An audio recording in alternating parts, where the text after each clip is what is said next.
এজন্য ভাই, জালিম যারা করে তাদেরকে সহযোগিতাও করবেন না।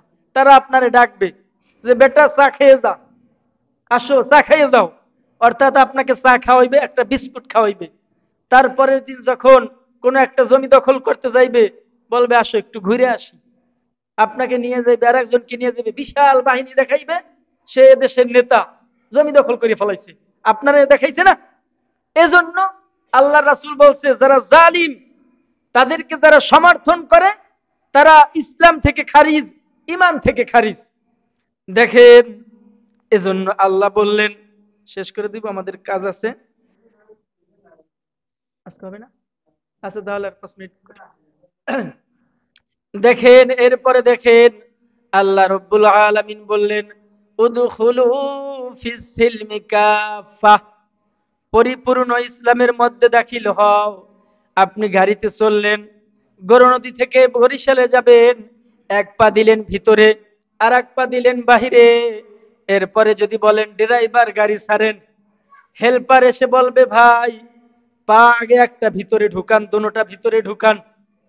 আপনি যদি বলেন ভাই পা আমি ভিতরে ঢুকাবো না, বরিশালের ভাড়া 200 টাকা, সেখানে আমি 500 টাকা দেব, কিন্তু এক পা আমার বাহিরেই থাকবে, আর এক পা ভিতরে থাকবে। হেল্পার বলবে আপনার মতো যাত্রীর আমার দরকার নাই, কি ভাই বলবে না? আল্লাহ বললেন, বান্দা কিছু কিছু মানবা আর কিছু কিছু মানবা না, সুবিধাবাদ জিন্দাবাদ। এই ইসলাম আমি আল্লাহ গ্রহণ করতে পারবো না। যেখানে কঠিন হবে সেখানেও তোমাকে মেনে নিতে হবে, যেখানে সহজ হবে সেখানেও তোমাকে মেনে নিতে হবে।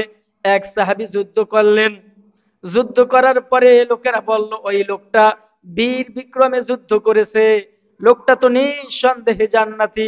আল্লাহর নবী ঘোষণা দিলেন ওই লোকটা জাহান্নামী, কাফেরদের বিপক্ষে যুদ্ধ করছে।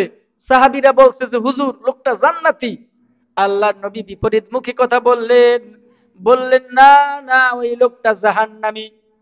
সাহাবীরা বললেন হুজুর এত কষ্ট করে নিজের জীবনকে বাজি রেখে জিহাদ করে জীবনটা শেষ করে দিতে গেল, তারপরেও আপনি বলতেছেন লোকটা জাহান্নামী, বুঝলাম না। আল্লাহর নবী বললেন, লোকটা যখন জিহাদ শেষ হয়ে গেছে, কাফেরদের মাল যখন আমাদের করায়ত্ত হয়েছে, অর্থাৎ গনিমতের মাল, সেখান থেকে একটা চাদর চুরি করে সেখান থেকে সে না বলে একটা চাদর নিয়ে সে চলে গেছে।